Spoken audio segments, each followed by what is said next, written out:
in order to understand the original intent, right? They can write the rules, and then you could try to see what they meant by the rules, but sometimes it's a little foggy. The best way to find out the original intent to the U.S. Constitution is to go read the Federalist Papers, go read the original documents. So when it comes to the Electoral College, I don't think most Americans know how the Electoral College works or why it's even there. And so I'm going to use the quotes of Alexander Hamilton and an anonymous writer called Republicus. Republicus had wrote in the Kentucky Gazette his opposition to the Electoral College. So let's start with Alexander Hamilton. Alexander Hamilton actually wanted a lifetime appointment for the president. So he wanted it to be appointed, then he changed it. He also wanted an elected monarch for life. So he seems like he's an American, but he's essentially forming the government identical to Great Britain. So with the Federalist Papers number 68, Federalist Paper number 68, which is written by Alexander Hamilton, we get to see what Hamilton had originally intended for this Electoral College. So one of the quotes is that Hamilton wanted that the sense of the people should operate in the choice of the electors for the Electoral College. So he was going to take the popular vote away, put it to this Electoral College, but that Electoral College must have the sense of the people. They should operate in the choice. That's why there is no senators, no representatives, and no other person holding the trust or profit under the United States can be of the numbers of the electors. So if you're a senator, if you're a representative, if you're holding a place of trust, so that's all government officials under the United States or profit, including corporate chartered organizations. None of those people can become an electoral college. So it's supposed to be a temporary Congress of average Americans, a transient makeshift political assembly of commoners. He didn't want a pre-established body, but to men chosen by the people. So it's just a transient, just a quick little Congress who convene, vote for the president, and then that's it. Then they get no more power. Another quote is that Hamilton installed the Electoral College to make sure that the candidate who was elected president by the American people was actually indeed in an eminent degree endowed with the requisite qualifications. So he wanted to make sure that the president was actually going to be a good enough president. Well, I mean, that sounds nice, doesn't it? That sounds wonderful. Alexander Hamilton's best true test of a good government is its aptitude and tendency to produce a good administration. So for Hamilton, the best kind of president with the right requisite qualifications is the president who could institute an effective administration. And for Alexander Hamilton, the American people couldn't find a great administrator. The American people couldn't find a qualified great administrator on their own. You needed the Electoral College. You needed to cede the popular will to the Electoral College, because those people would be of a caliber that was smarter and better and higher, and they could choose the president. They could overturn the will of the people if the will of the people did not elect a great administrator. Talents for low intrigue and the little arts of popularity may alone suffice to elevate a man to the first honors in a single state, but it will require other talents and a different kind of merit to establish him in the esteem and confidence of the whole Union, or of so considerable a portion of it as would be necessary to make him a successful candidate for the distinguished office of the President of the United States. So essentially he's just saying that anybody, any asshole could be a demagogue, any person could be a carnival barker, just saying, a snake oil salesman promising this, promising that, just, talents for low intrigue and the little arts of popularity. So if you know how to be popular, if you know how to have low intrigue amongst the people, then that will get you to become president, but you need an electoral college to make sure that that doesn't happen. We need to have confidence and esteem of the whole Union, right? So we need to make sure we get this great administrator. So that's Hamilton. That's Hamilton's defense. That's his intent. That's the purpose for the Electoral College, to overturn the popular will of the people if the people don't pick a great administrator. And per the Constitution, the electors could vote for whomever they damn well please. So Alexander Hamilton, he defended the Electoral College, but Republicus, an anonymous writer on the March 1st, 1788 edition of the Kentucky Gazette, 4 years before Kentucky became an American state, you had Anti-Federalist paper number 72. Now, Republicus sees the Electoral College as it is. It's stealing the American people's vote and is giving it to just a few delegates. Republicus first points out that the president is a very powerful position. According to Republicus, the president is invested with legislative and executive powers, who is to be commander-in-chief of the Army, Navy, militia, etc., grant reprieves and pardons, have a temporary negative on all bills and resolves, the veto, convene and adjourn both houses of Congress, be supreme conservator of laws, commission all officers, make treaties, and who is to continue 4 years, and is only removable on conviction of treason or bribery, and triable only by the Senate, who are to be his own counsel, whose interest in every instance runs parallel with his own, and who are neither the officers of the people nor accountable to them. So, very powerful position, right? He also suggests that the state legislature, they're the ones that are going to write the rules, but hell, to save themselves some trouble, why not just choose the electors themselves, right? The legislative body is supposed to write the rules, or they could cheat and just pick the electors by themselves. So it has then become necessary that a free people should resign their right of suffrage into other hands besides their own. And then secondly, that they to whom they resign it should be compelled to choose men whose persons, characters, manners, or principles they know nothing of. And after all, accepting some such change as is not likely to happen twice in the same century, to entrust Congress with the final decision at last? Is it necessary, is it rational that the sacred rights of mankind should dwindle down to electors of electors, and those again to electors of other electors? Republicans said that the Electoral College makes the American people the servants of servants, not just slaves, but servants of servants. To conclude, I could think of but one source of right to government, or any branch of it, and that is the people. This is Republicus. This is a founding father, one of the Anti-Federalists. They, and only they, have a right to determine whether they will make laws or execute them, or do both in a collective body or by a delegated authority. Delegation is a positive actual investiture.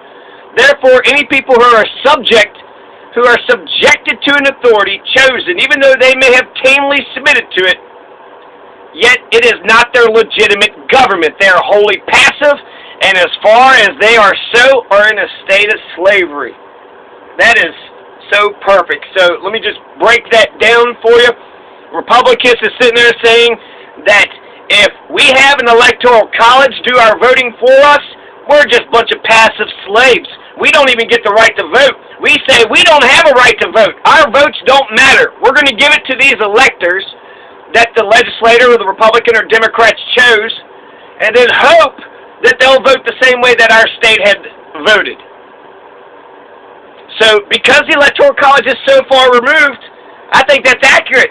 54% of the American people did not vote in 2016 because the Electoral College removes the American people so far away from it. We're just a bunch of cattle. We're just a bunch of cattle, just a bunch of slaves. We're servants of servants. We hope the electors vote for us, the electors, and then if they don't vote a majority, then the electors of the House and the Senate, depending on the president or the vice president, will elect them. So ultimately, Congress is going to choose our president. Ultimately, the Senate is going to pick our vice president, and then the House is going to choose our president. If we can't get a majority, that's what the Constitution says needs to happen. So I love those, dwindle down to electors of electors, and then again electors of other electors. Perfect. That's exactly right. Because the Electoral College distances itself so far away from the people really aren't voting for the president. They're just a bunch of cattle, just a bunch of slaves. And this is for the president, one of the most powerful people, not in just this country, but in the world. So, we're going to go into Venezuela and tell them that their democracy sucks when we don't even vote on our own president. We don't directly vote for our president. We vote for electors, and then they vote for the president. Hopefully they vote the same way. If you're in a safe Republican or Democrat state, then you should not waste your time. If you're a Democrat in Alabama, don't even vote for the president. Your vote is not going to count. Why would you vote for the president if you're a Democrat? Why would you vote for the Democrat candidate in Alabama? Why would you vote for the Republican candidate in California? The Electoral College is bullshit. It should have been abolished yesterday. It should never have been instituted. Republicus was right. He is critical of the thing, so you got to hear Alexander Hamilton's intent.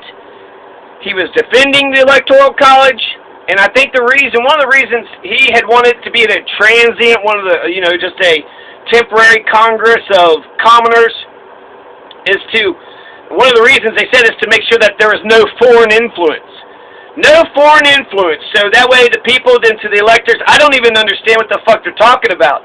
We got all this Russia shit, so the Electoral College didn't fight the foreign whatever.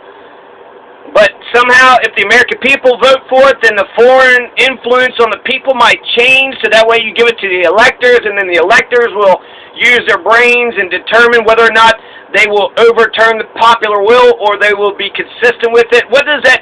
As if the foreign influence couldn't get to the electors? As if the people of Kentucky voted for Donald and the electors voted for Donald, so they're just rubber stamping. It's just a damn formality, a pointless goddamn formality. So how is that fighting foreign influence? The electors voted how the people wanted to anyway, so if the people were influenced by foreign, influence, the electors didn't undo that foreign influence. The electors never overturn the election. Rarely do they overturn. There's a couple of faithless electors here and there. Nebraska and Maine, they don't have winner-take-all, so they have a proportional delegation. So both Republicans and Democrats matter in Maine and Nebraska.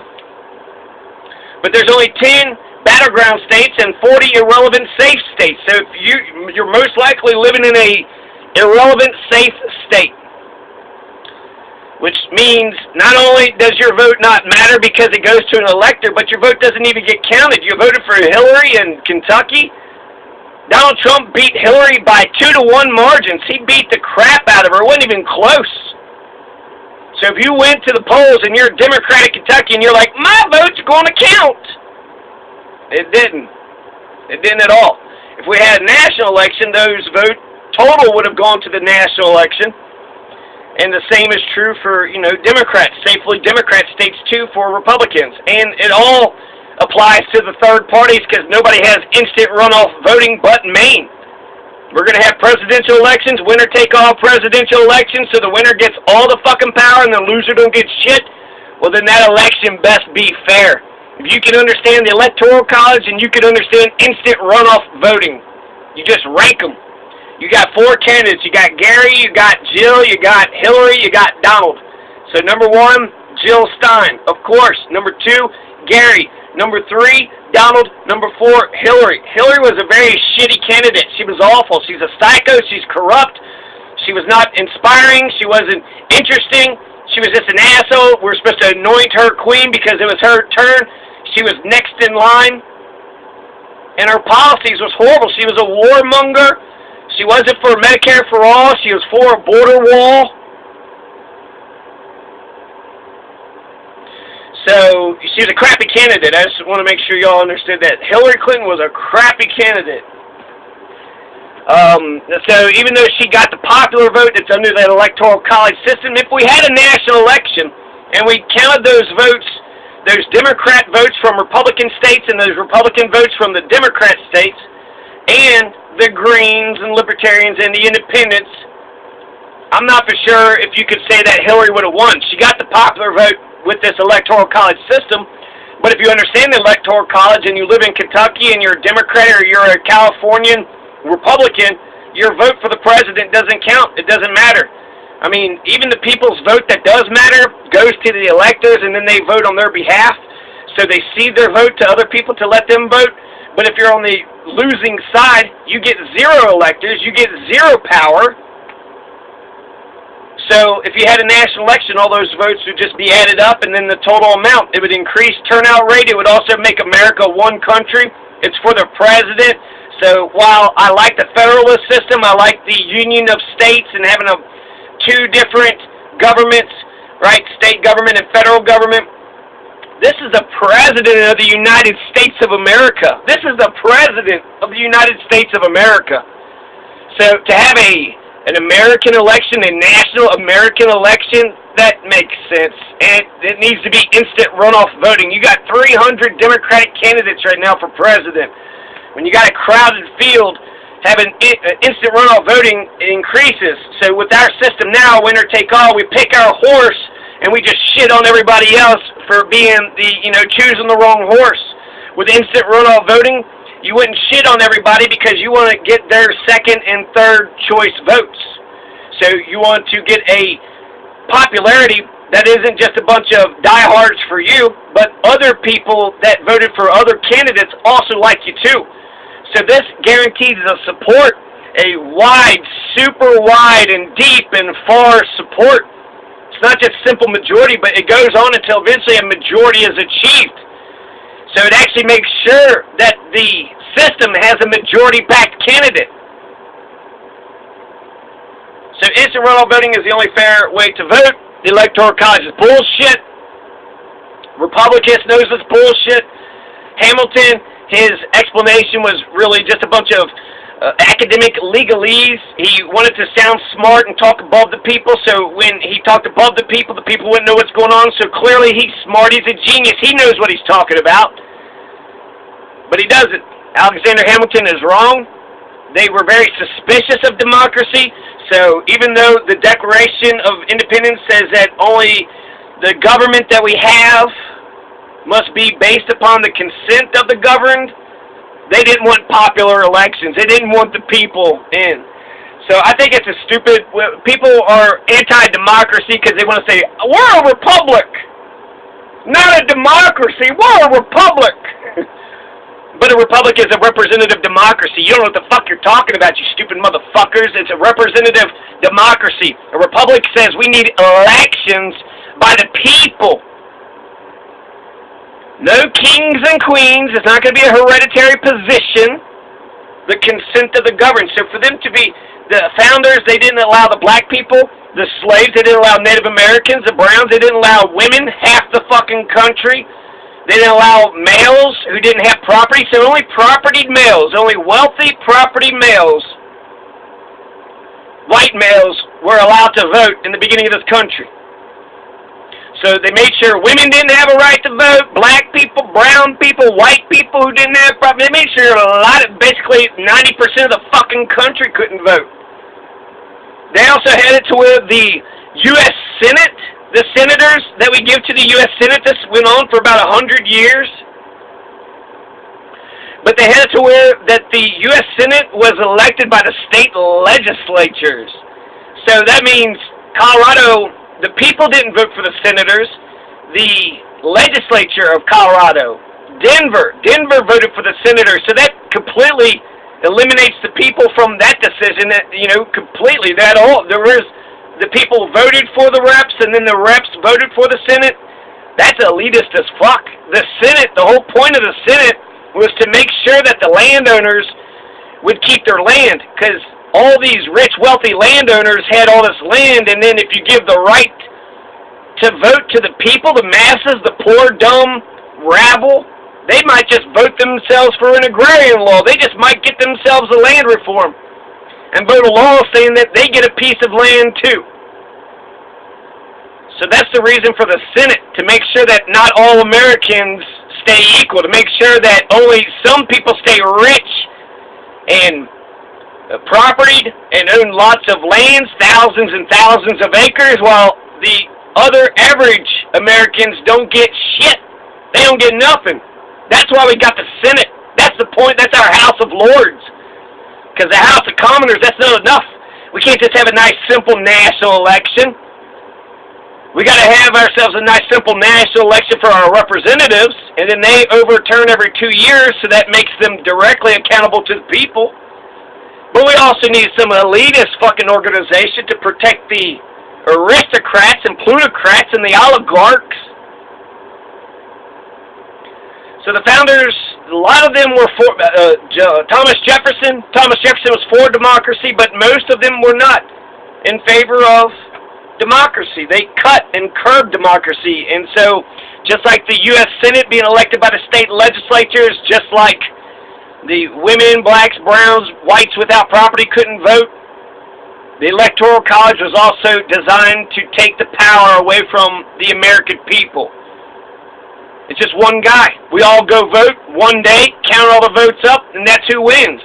If there's any problems, then, we have to investigate it. But instead, we have to wait a month and all this extra shit. The people, Donald Trump supporters who think the Electoral College garnered them a victory, he barely won the thing by 100 votes, okay? So he won by using a better Electoral College strategy. But they forget that Donald Trump, his presidency was about to be taken away. There was a big push to get the Electoral College to flip, to make sure that Donald Trump is not elected. So if you're in favor of the Electoral College and you're a Trump supporter, Trump almost was one of the first presidents to be trumped by the Electoral College and turned the decision of the American people. So if you're a Trump supporter and you're in support of the Electoral College, well, if the Electoral College would have actually, the primary fundamental purpose would have been used, then Donald wouldn't be president. So, quit just repeating shit that you hear from Fox News. Quit being a ditto head. Think for yourself. The Electoral College, the whole fucking thing is stupid. If you believe in the Electoral College, why don't you get it instituted for your state? Hey, Arkansas, why don't you get it instituted for your own state? Why do you vote for the governor straight up? You need to vote for electors, and then those electors vote for the governor. And those electors have the power to overturn your vote in case you vote the wrong way. If you love the Electoral College so fucking much, how come none of the 50 states have it? Because it's a dumb bullshit idea. It should never been instituted. It's time to get rid of it. It's a successful campaign. Fuck the Electoral College. And also, let's turn Election Day into a federal holiday. These motherfuckers are Mitch McConnell is the gravedigger of democracy. He's the gravedigger of democracy.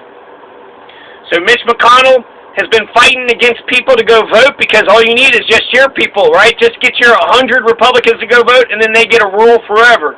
And then stop everybody else from voting.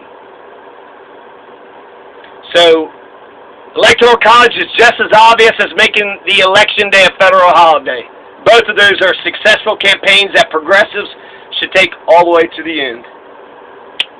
Peace.